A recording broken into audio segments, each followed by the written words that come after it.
we can hear those words in our context, can't we?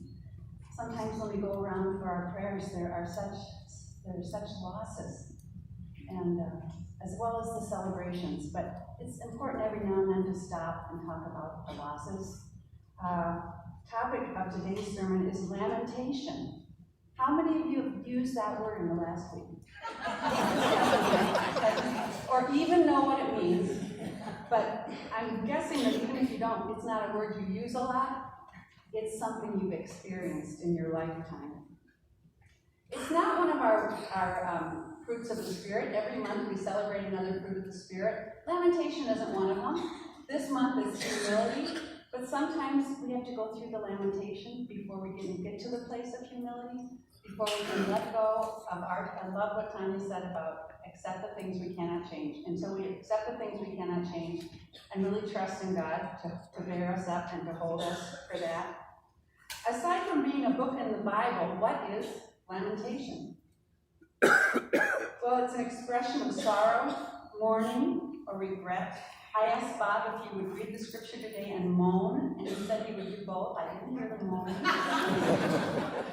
But it's because it's not just a passive expression. Synonyms for the word include groan, howl, keen, plaint, and wail. I love the word keening. I didn't know that word until I was like in junior high, and our history class teacher told us about African American funerals in New Orleans. The Black church knows how to celebrate and knows how to mourn. He stood in front of the classroom and he brought those powerful spiritual events to life in front of us. At the end of the service, of a funeral service in New Orleans, was the praise and celebration. He talks about the jazz band, the Dixieland band, marching down the street, and all the mourners marching behind it in celebration of the resurrection. But the praise doesn't come until after the lamentation, the abject grief that is totally expressed. In fact, he was telling us that in the Black church there are professional mourners hired to keen and wail during the service. My, oh my, do we anal white people ever have a long way to go? But as I prepared for today, I got more curious about professional mourners, and I looked them up, and I was surprised to hear that this tradition, paying people to weep at a funeral, like you'd pay a singer to sing at a funeral, is both ancient and global. There have been professional mourners in Egypt, China, the Mediterranean, the Near East, and also it's widespread in India. They date back thousands of years and are even mentioned in the Bible. And why? Because weeping and wailing is not antithetical to worshiping God. Lamentation is a form of praise. It is a way to worship God. Too often as Christians, we edit our prayers to God. We speak frankly to our friends, maybe, or advisors, therapists, maybe our sponsors. We speak openly in the rooms of AA and other recovery groups, but we don't always speak frankly to God. I hear people say it's not okay to share my anger or my rage. But the prophet Jeremiah, he let it all hang out. His words we just heard, but he holds nothing back from God and models a prayer life of both praise and lament. Indeed, Jeremiah is nicknamed the weeping prophet. The book of Lamentations follows the book of Jeremiah and was traditionally attributed to him. It was written for a time of destruction of Jerusalem by Babylonians in 586 BC, when the Jewish people, God's chosen people, felt absolutely abandoned and betrayed by God.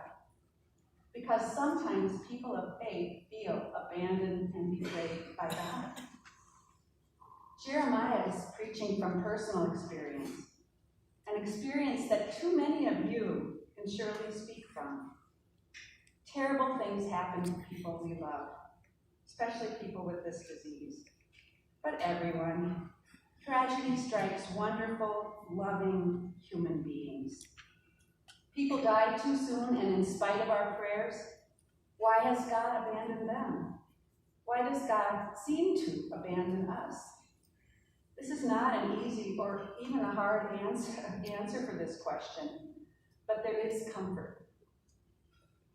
There's comfort in knowing that lamentation is a form of prayer and that God does not ask us to refrain from weeping and wailing. In fact, many people who are far smarter than I am suggest that God weeps with us, and I believe that. Jeremiah is one of the most important books in the Old Testament, as well as one of the longest. Few prophets probably helped Jesus understand himself as much as Jeremiah. For like Jeremiah, Jesus begins his ministry with lament that the people have become so idolatrous and have fallen away from God. But then he moves into his ministry of hope. Hope for all the have-nots of the world. Ultimately, Jesus knew that it was what it was to feel abandoned by God and by his closest friends and still not give up. He trusted in the power of love all the way to death.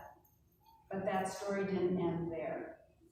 He lived again to tell us, all of us, that death is never the end of the story. So to make this a little bit more real, early on in my ministry, I was exposed to lamentation so raw I could hardly bear it. And though I had been through my own death of my father that was untimely just the year before, and I had had lots and lots of tears, I had never shared those publicly. I didn't wail in public when my dad died. It made me uncomfortable. So I was serving a little country church in Todd County, y'all know where that is? Minnesota, which at the time was the poorest county in Minnesota. It was going through the farm crisis. I got a call from the funeral director asking if I would officiate at a funeral for a family that had no church. I always got those calls because the Methodist Church was the only church that would do those. The Missouri Synod Lutheran, if you weren't paid up in your pledge, they wouldn't hold your funeral. And of course, the Catholic Church, if you weren't Catholic. So, at any rate, not only that, but this was a death. This was a death by suicide. I met with the family, and it was a family riddled with pain, obviously, but also with a lot of dysfunction, poverty, estrangement from each other, alcohol, violence. One day, the beautiful 19-year-old son, who was really carrying the brunt of the workload around the farm, got up and did his chores and milked the cows and went in and cleaned up, got up, went out to the barn and shot himself in the head. Our little country church was packed for the service. It was a hot summer day. All the windows were open. When I arrived, all the windows were open and there was a line of chairs coming out from each set of windows so that people could hear the funeral. I was lined up with the family all ready to go in when the funeral director ran up to me, and just about the time the funeral director ran up to me, I heard the sound. There was a loud wailing. The mother of the boy had insisted that on an open casket that day. And she had gone to the front of the church to say goodbye one last time to her son. And as the funeral director approached to close the casket, she began to wail and crawl into the casket. The other funeral director grabbed me and said, quiet her down, get her to stop. Everyone was uncomfortable. Escort her out. The rest of the family was embarrassed by the scene. I went up and put my arm around her and walked her out. And we waited until she was able to calm down and control her emotions. And we went ahead with the service. But as I look back, I wish I could have her redo on that one. Because she was the only one whose reaction made any sense. She was the most sane person there. I wish now that I had gone and joined her. I wish I had wept with her and wailed at the heartbreak of it all. I wish others had joined us until we all cried out. We were all cried out and then ready to give thanks. We do that with each other. We are not alone. We celebrate, we get goofy, we weep, we hold each other, and that's what makes it bearable. There's a song we sing here called the Servant Song. Won't you let me be your servant, let me be as Christ to you. Pray that I may have the strength to let you be my servant too. There's a verse that always stands out to me. Let me weep when you are weeping. When you laugh, I'll laugh with you. I will share your joy and sorrow till we've seen each other through. May it be so with us. Thanks be to God. Amen.